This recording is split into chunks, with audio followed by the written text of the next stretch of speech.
कैसे हैं आप लोग? सीख रहे हो, समझ रहे हो, बहुत आगे बढ़ रहे हो। हम लोग बात करने वाले हैं 1 जून की मार्केट की थाली की। आज नया मंथ लग रहा है और नया ही वीक लग रहा है। आपके लिए पूरा वीक, नया मंथ जो है बहुत ही शुभ वाला हो। बहुत ही आप अच्छा जो है यहाँ पे लर्निंग करो, बड़ा बड़ा अपना जो है कॉन्फिडेंस गेन करो। ये मेरी बहुत ही दिल से आपकी सबके लिए मनोकामना है। यहाँ पे हम लोग देखेंगे कि आप प्राइस एक्शन से लेकर यूएसडी आईएनआर तक जो भी फैक्टर्स मार्केट को इफेक्ट करेंगे, हर चीज को डिटेल में कवर करने वाला हूँ। साथ में देखेंगे ट्रंप ने आखिरकार कौन सी नई शर्तें रखी हैं, नई कंडीशंस रखी हैं, उसे हम लोग डिकोड करने वाले हैं। सबसे पहले वीडियो को लाइक कर देना। इस टाइप का लर्निंग सेशन बिना रुके लेके आता हूं, इसलिए वीडियो को लाइक करके चैनल को सब्सक्राइब करके बेल आइकन जरूर दबा देना। यहां पर अगर मैं सबसे पहले ट्रंप को ही देखूं तो ट्रंप क्या बोलते हुए नजर आ रहे हैं? Trump seeking edits to US Iran deal. भाई सिंपल सी बात है, उन्हें समझ में आ रहा है कि वो क्या कह रहे हैं सिंपल, कि हम ना बहुत जल्दी में नहीं है डील करने के लिए। भाई हमें डील तो करनी है लेकिन कोई जल्दबाजी नहीं है। उसके अंदर हम लोग क्या देखेंगे? अमेरिकन का जो है वो हम लोग देखेंगे कि उनकी जो है हितें हैं, उनको उनके लिए हम कुछ अच्छी डील कर पाए। अब एक बात सिंपल सी है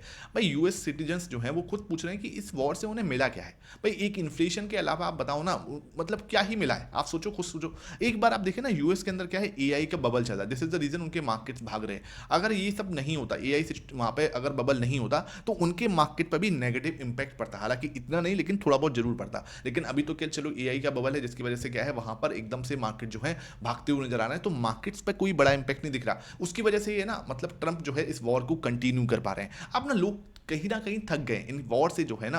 अब लोग कहीं ना कहीं थक चुके हैं। जिस तरीके से कभी बोलते हैं फाइनल ड्राफ्ट बन चुका है, कभी बोलते हैं कि पीस जो है, बिल्कुल पीस जो डील है वो फाइनल होने वाली है, एमओयू पे साइन होने वाले हैं। अब ना मतलब लोग कहीं ना कहीं थक चुके हैं। अब ट्रम्प क्या बोल रहे हैं कि मुझे इसमें कुछ एडिट्स चाहिए, मुझे इसके अंदर कुछ चेंजेस करने हैं। सिंपल, किस चीज के लिए भाई? वो बोले यूरेनियम जो है ना, वो किसका चाहिए? मुझे ईरान का। और ईरान भी साफ साफ बोल रहा है कि भाई यूरेनियम तो हम नहीं देंगे। ये बात तो आप साफ मान के चलो, क्यों? मैंने भाई 40 साल लगाए भाई, ऑब्वियस सी बात है, ईरान ने 40 साल लगाए इसके लिए, ठीक है। अब वो साहब बोल रहे हैं कि भाई यूरेनियम तो हम नहीं देंगे। तो इस चीज की जो है सिचुएशन यहाँ पे अटकी हुई है। आपको क्या लगता है, क्या ये सिचुएशन जो है सॉल्व होगी जल्दी या नहीं होगी? इसके ऊपर हम बात करते हैं। सबसे पहले हम लोग देखते हैं यूएसडी आईएनआर कहाँ पे, 95.25 अगेन 95 के ऊपर जा चुके हैं। थोड़ा सा बेटर जरूर हुए थे, 95 के नीचे आए थे तो एक अच्छी सिचुएशन में दिख रहे थे, लेकिन वापस से 95.25 पे जा चुके हैं। ये हमारे लिए एक अच्छी खबर नहीं दिखती। बात करते हैं सर कच्चे तेल की। ब्रेंट ऑयल, ये ध्यान रखना अगस्त का है, कुछ लोग जुलाई देखेंगे, मैं आपको बता रहा हूँ, मैं अगस्त का देख के बता रहा हूँ यहाँ पर। तो ये क्या है, 93.24 का है। 93.24 सही है, मतलब ज़्यादा कोई बहुत ज़्यादा पैनिक नहीं। लेकिन जब हम लोग कहाँ पे गए थे, सैटरडे को अपना सेशन हमने जब क्लोज किया था, या फ्राइडे को हमने जब सेशन क्लोज किया था, ये 91 पे था। लेकिन वो जुलाई था, ध्यान रखो, वो जुलाई था, ये अगस्त है। तो इसमें थोड़ा सा डिफरेंस है। तो आप इसको चीज़ को अलग से मतलब पैनिक मत करना। वो जुलाई का कॉन्टेक्ट था, ये अगस्त का है। यहाँ पे हम लोग जो है आप देखोगे तो 91 तक हम फिसले हैं। यहाँ पे देखो 91 के आसपास, 91 से 93 पे जा चुके हैं। ये चीज़ थोड़ा सा हमें जरूर यहाँ पे दिक्कत है कि हाँ, सिचुएशन जो है अभी भी जो है क्लियर नहीं हो रही है ना। उसके बाद बात करें गिफ्ट निफ्टी हमें क्या संकेत दे रही है, तो gift Nifty completely flat opening के संकेत दे रही है राइट नाउ जब मैं वीडियो बना रहा हूँ, ठीक है। लगभग 12 पॉइंट के आसपास की गिरावट है, 642 के आसपास। तो हम अगर यहाँ पे फ्लैट ओपनिंग के बारे में सोचते हैं कि मार्केट हमें फ्लैट ओपनिंग देती है, तो सबसे पहले आपको क्या समझना है, 0.52 का पुट को रेशियो है, जो कि बहुत ज्यादा सस्टेनेबल नहीं है। तो एक बार को हम क्या समझेंगे, मार्केट अगर फ्लैट ओपन होता है, लेट्स सपोज यहाँ पे ही 23,600 के पास में, तो 23,600 के पास में अगर मार्केट फ्लैट ओपन होता है, तो मैं यहाँ पे 9 का ईएमए अगर लगाऊंगा, तो 9 का ईएमए कुछ यहाँ से जा रहा है, ठीक है, इस तरीके से। तो हम क्या एक्सपेक्टेशन करेंगे मार्केट से, कि मार्केट एक बार को बाउंस दे कहां तक का, इस ईएमए तक, 9 के ईएमए तक बाउंस दे, इस लेवल तक। इसको एक ट्रेंड लाइन भी बना सकते हैं हम यहाँ पे। तो मार्केट क्या कर सकता है, एक बाउंस दे सकता है 23,720 तक, 690, मतलब 23,690 से लेके 720 तक का एक मूव हम यहाँ पे एक्सपेक्ट कर सकते हैं, जो मार्केट को सीधा यहाँ पे लेके जाए। फिर ये जो जगह होगी ना, यहाँ पे हम एक क्या है, एक ट्रेंड लाइन ड्रॉ कर सकते हैं। ये एक डिसीजन पॉइंट है, जैसे यहाँ पे एक डिसीजन पॉइंट था, ये एक डिसीजन पॉइंट था, ये एक डिसीजन पॉइंट था। यहाँ से हमें डिसीजन लेना है कि मार्केट इस ट्रेंड लाइन का ब्रेकआउट देके ऊपर की साइड जाने का प्रयास करेगा, या वापस से यहाँ से रिजेक्शन के लिए सोचेगा। तो ये एक ऐसा एरिया, क्योंकि देखो 0.52 का पुट को रेशियो तो मार्केट को इधर सस्टेनेबल मतलब मुश्किल ही करने देगा। यहाँ से हम लोग वो एक्सपेक्ट करेंगे कि मार्केट यहाँ से ऊपर जाना चाहिए। यहाँ पे हम एक्सपेक्ट करेंगे क्या, 23,720 पे, जहां पे जाके मार्केट अटक सकते हैं। और यहाँ कोई अगर नेगेटिव प्राइस एक्शन बनता है, तो वापस से हम नीचे आ सकते हैं, 23,500 का सपोर्ट लेना है, ठीक है। ये लेवल वापस से आ सकता है, इस लेवल पे हम वापस से देखने को मिल सकते हैं, ठीक है। ये हमें इंपॉर्टेंट चीज है। दिखने वाली क्या बात है कि सर अगर हम यहाँ से सीधा नीचे की मतलब नीचे की ओर जाने की कोशिश करते हैं, रेड कैंडल का फॉर्मेशन करते हैं, तो यहाँ पे देखो मार्केट के पास क्या होता है, पुट को रेशियो को बैलेंस करने के दो तरीके होते हैं। या तो क्या होगा, आप यहाँ से वापस चले जाओ, ठीक है, this is the best way, जहां से पुट को रेशियो वापस जो है बैलेंस हो सकता है। या फिर मार्केट इसी जोन जोन के अंदर थोड़ा कंसोलिडेशन करेगा। कंसोलिडेशन का मतलब क्या, 600 से लेके 500 के बीच में ये वो क्या करेगा, टाइम पास करता रहे, यहाँ पे कैंडल्स बनाता रहे। उससे भी क्या होगा, कंसोलिडेशन से भी क्या होता है, आपका पुट को रेशियो बैलेंस हो जाएगा। मतलब कि वो नीचे जाने के लिए कोशिश तो कर रहा है लेकिन नीचे नहीं जा रहा, यहाँ पे ही इसी रेंज के अंदर टाइम पास कर दो, वो भी आपको लिए एक जो है बेटर सिचुएशन बन सकती है जहां पे हम इसी रेंज के अंदर टाइम पास करें। अगर वो सीधा इसको ब्रेक करने की कोशिश करेगा तो मैं यहाँ पे इधर बिल्कुल भी इंटरेस्टेड नहीं हूं कि मार्केट यहां से सीधा इसको ब्रेक करे। मैं यहाँ पे इंटरेस्टेड नहीं हूं। मार्केट जा सकता है, market can do anything, any news can do this, लेकिन मैं यहाँ पे बिल्कुल भी इंटरेस्टेड नहीं हूं। मार्केट मेरे लेवल्स पे काम करेगा तभी मैं काम करूंगा, अदरवाइज कोई जबरदस्ती आपके लिए या मेरे लिए नहीं है कि मार्केट के अंदर हमें जबरदस्ती कूदना ही है। ठीक है, तो यहां से मार्केट अगर सीधा कूदेगा मुझे नहीं चाहिए।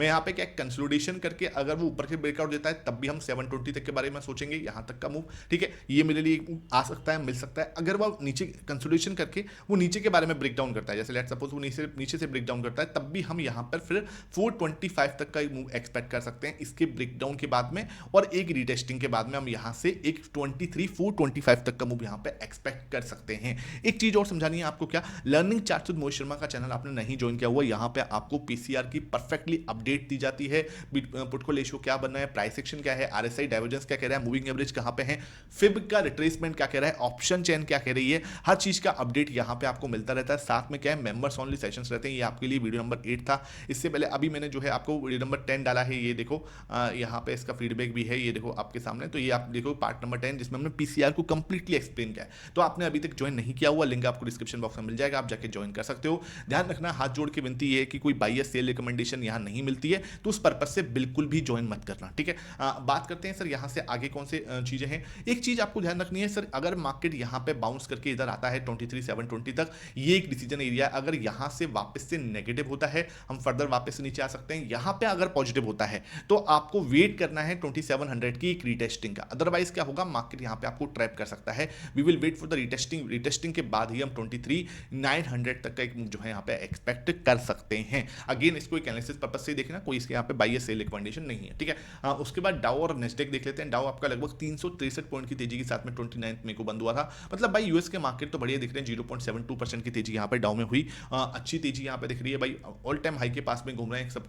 नेस्डेक अब देखो अगेन 55 पॉइंट की तेजी यहाँ पे देखोगे 29 मई को, तो अच्छी तेजी के साथ में नेस्डेक भी बंद हुआ है। उसके बाद गोल्ड एंड सिल्वर में क्या संकेत है, तो गोल्ड आपके लगभग यहाँ पे 0.57 के आसपास की गिरावट, तो फ्लैट ही दिख रहे हैं। गोल्ड एंड सिल्वर यहाँ पे आपको $4,500 पे अगेन दिख रहा है, तो ये क्या है, फ्लैट है। $4,500 से $4,800 के बीच में एक टाइट रेंज के अंदर गोल्ड एंड सिल्वर जो है अपना टाइम स्पेंड कर रहे हैं। अगेन सिल्वर आपका 75 पे परफेक्टली 70 और 80 के बीच में जो है टाइम स्पेंड कर रहा है, तो ठीक है भाई, सिल्वर भी अपना अच्छा टाइम स्पेंड कर रहा है एक रेंज के अंदर।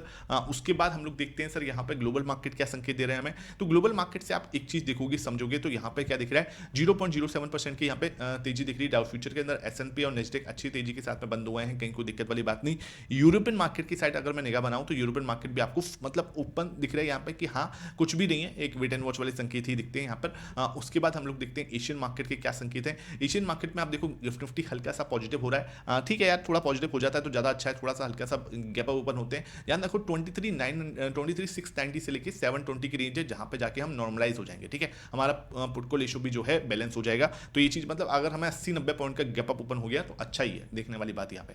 उसके बाद निकी 1.23% की तेजी के साथ में बंद हुआ था भाई, शानदार तेजी बनी हुई है निकी में। तो यहाँ पे आप देखोगे तो 1.24% की तेजी यहाँ पे बनी थी। 1 जून को मार्केट खुल चुके हैं, हाँ, तो 1 जून को 1.24% की तेजी दिख रही है। ताइवान का मार्केट देखो 1.32%, कोरिया मार्केट देखो भाई 3% का भागा हुआ है। तो एशियन मार्केट से अच्छे संकेत हैं, यूएस से भी अच्छे संकेत हैं, यूरोपियन मार्केट से जरूर मुझे थोड़े मिले जुले से संकेत दिखते हैं। बात करते हैं यहाँ पे 10 बॉन्ड यील्ड की, तो 4.4 पे है।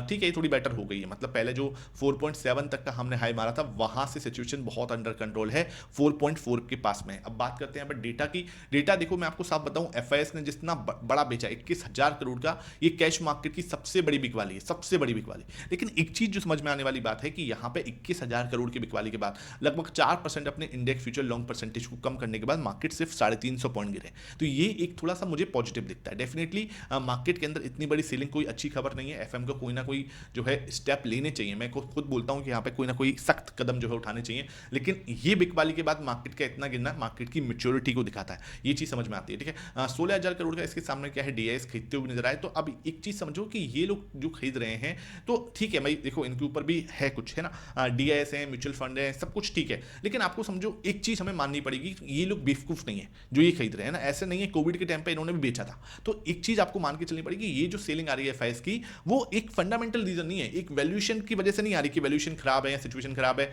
ये एक जैसे बोलते हैं ना कि उनका माइंडसेट बन चुका है कि इंडियन मार्केट से ज्यादा हमें ताइवान में रिटर्न मिलेंगे, हमें चाइना में रिटर्न मिलेंगे, या हमें कहीं और दूसरे मार्केट्स में रिटर्न मिलेंगे। दिस इज द रीजन वो यहाँ से सेल कर रहे हैं। और टैक्सेस वगैरह का भी इशू है।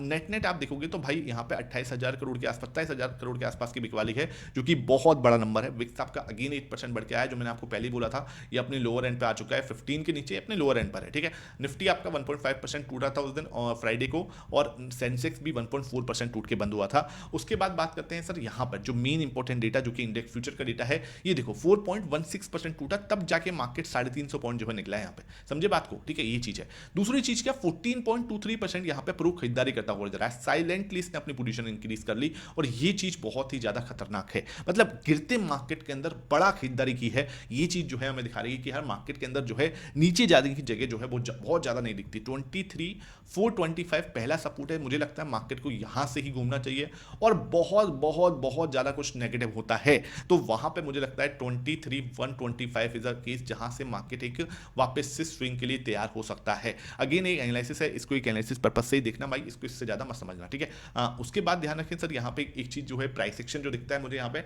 मुझे दिखता है प्राइस सेक्शन थोड़ा आज वेट एंड वॉच वाला रहेगा, बहुत ज्यादा नेगेटिव मुझे नहीं दिखता। विक्स मेरे लिए क्लियरली अभी भी नेगेटिव हो चुका है, वापस से थोड़ा पॉजिटिव हुआ था, 15 के नीचे पॉजिटिव है, ठीक है, ये ध्यान रखना। Gold and silver wait and watch के संकेत दे रहे हैं, कोई बहुत ज्यादा संकेत नहीं है।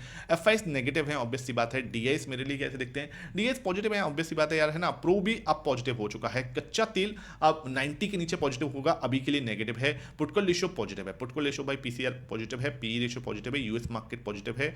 एशियन मार्केट देखो मैंने आपको दिखाया अभी, कोरिया भाई बहुत अच्छा, ताइवान पॉजिटिव है ना, यूएसडी आईएनआर हमारा नेगेटिव है। तो यहाँ पे हम लोग देखेंगे तो 4 नेगेटिव टिगर मिलेंगे हमें, और उसके बाद यहाँ पे मुझे देखेंगे 4, 5, 6 पॉजिटिव टिगर हैं, और 3 मेरे लिए वेट एंड वॉच वाले टिगर यहाँ पे देखने को मिल रहे हैं। आई होप ये पूरा सेशन आपको समझ में आया हो। कोई भी डाउट है नीचे कमेंट सेक्शन में पूछ लेना।